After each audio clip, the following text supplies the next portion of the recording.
Hey, what's going on, guys? Welcome to Disgaea RPG video. And I've been playing this for a bit. I know I've been a little bit quiet on my channel about this for a little while, but I'm trying to play it. I think I've gotten into a point where I think I've gotten a daily routine, like I talked about in my other video, the guide that I made.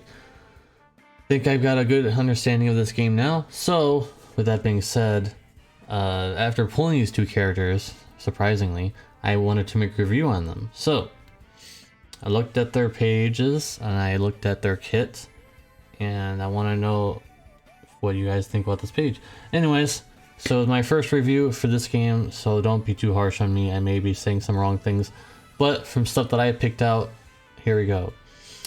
He has a fist forte, which means that he wants to use fists. That's basically what I mean. He has like a fist mastery, I guess, if you want to talk about something.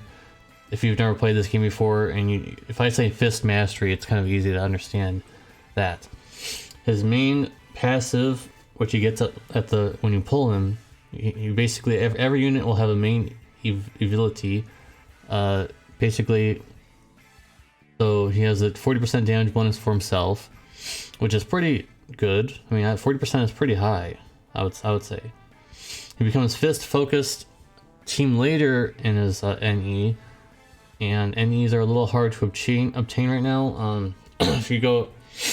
If you actually go and look at the current event going on, I don't know when this, if you watch this way later in advance, the event's going to be over already because it's only a few more days. But if you look at the event, the any penny is very, very expensive, and even in the store, it's 5,000 nether quartz to get one. So NEing is a little expensive, but he does become fist focused team. He also wants female characters at max NE, because he gets more bonuses for that. He has self-sustaining healing moves, which I've used other characters who have self-sustaining healing moves, which are pretty nice. It means that you don't have to rely on healers that much if you're going to be using damage dealers like this. And also he has wind-based magic that can be unlocked. Okay. And sorry about that. His AoE move, unfortunately, is locked behind NE3, which is a little expensive, I would say, for the beginning of the game. Quite expensive, but it also has paralyze, which would have been pretty nice if you were able to get it a little easier. He's a mostly selfless damage dealer, and for that reason is because he just basically boot buffs himself for the most part, besides fist users and female users. And also he falls off from future content anyways. As cool as he is and everything, he's in the B class tier on the GP tier list that we have on my Discord, so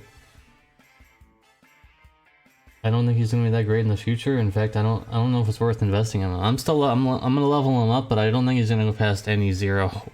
And I'm trying to conserve anything that I may have for NEing, to be honest, because it's kind of probably gonna be hard for a while to get that. I'm sure in the future it'll be a lot easier to get NEs and stuff like that. Just like all the other games, like, you know, FFBE Brave Exvius, it was hard to get 7 stars, but now it's not that big a deal, and stuff like that, so it's not that big of a deal. But for right now, it's going to be a little hard to justify investing in a character that will not be that strong later on. So, for now, I mean, he's okay, he can self-sustain heal. The problem is that his AoE is locked behind, like I said, NE3, and AoE is king. That's the reason why I picked Disgaea. Disgaea has AoE at the start, so she's quite good. She does a lot of damage. She has two AoE moves that are not locked behind any NEs or anything like that. So if you pick Disgaea as your first character, you did a good job.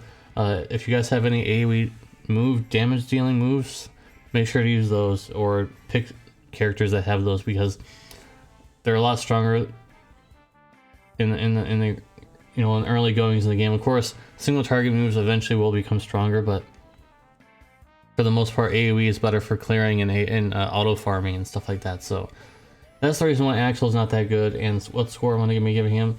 If you guys are new to my channel and you don't watch any Brave Exvius content, 7 is the baseline score for me. So I'm gonna give him a 7.5, just because he has self-sustaining heal, which I have found in game, which is quite good. I think that self-sustaining healing damage deals are quite good, but the problem is that he's a little selfish and he doesn't really do anything else for his team besides just some other stuff that he unlocks later on. So that's but here's someone who I really wanted. And I did get her as well. I think she's going to be quite good because she's the opposite of Axel, where she's not selfish at all. In fact, she helps out her team a lot. Already off the bat, as soon as you roll her, she gets a 10% damage bonus for everybody on your team. And she wants to use axes, of course, because she has an axe mastery. I think the 10% damage bonus to all members just instantly is quite valuable already. Imagine doing 10% more damage just because you have her on your party. That's quite good. In later enemies, she becomes an axe boosting team, attack boosts, and also she reduces damage taken. Quite nice. She's a very strong single target character when invested in. When you end here, good defense reduction, fire magic if you want to do that. I don't know if there's any of this is really necessary because you want to be using axes anyways, but I just put that there just in case. And she's very valuable for, you know, single target. You know, if there's ever gonna, I'm sure there'll be bosses. There'll only be one. Usually in a lot of the story and also events, there's been bosses, but they have enemies behind them. So that's that. But for if there's only like a boss and no one else, she's gonna be very strong against bosses because of the defense reduction and stuff like that. So I think that she's quite good. The only problem that I see is that her Prini Kaiser XX is her only AoE attack and it's locked behind, of course, just like Axel is locked behind NE3. I don't know if this is going to be standard for future content characters, but for these two, I guess that is the case. And no bonuses with Disco. That's more like a joke. It's like a joke. I was hoping that they would get like a bonus if they were in the same party, but unfortunately it's not the case. And I made sure to look through all their stuff. But if you found anything that they do get a bonus with, let me know in the comments. But I don't think so.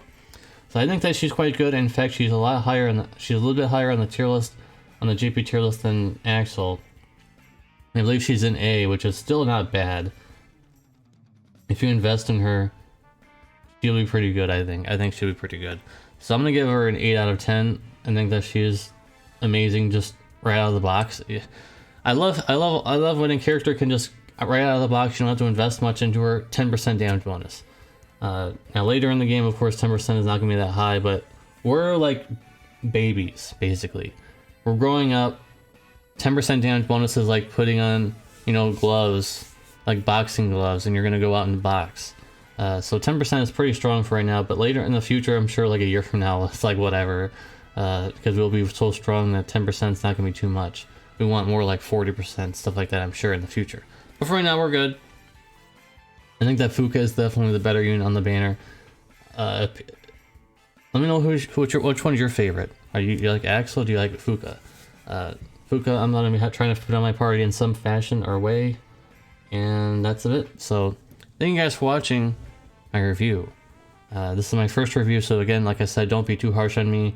I'm still playing the game. I'm mostly playing offline on my Discord. I report stuff sometimes, so make sure you join the Discord if you want to talk with us. And I post some things sometimes, and I stream it sometimes. But I'm gonna try to make more videos. I've been juggling a lot of other games, so it's like Brave Exvius and this game and Arc Knights, if I can try to do that as well, and Chinese version and all that stuff. You know, FFBE Chinese version, all that kind of stuff. So. Yeah, thanks for watching, guys. Make sure to leave a like on the video. Make sure you comment down below what your comments are in this review, and I'll see you guys in the next one. Peace.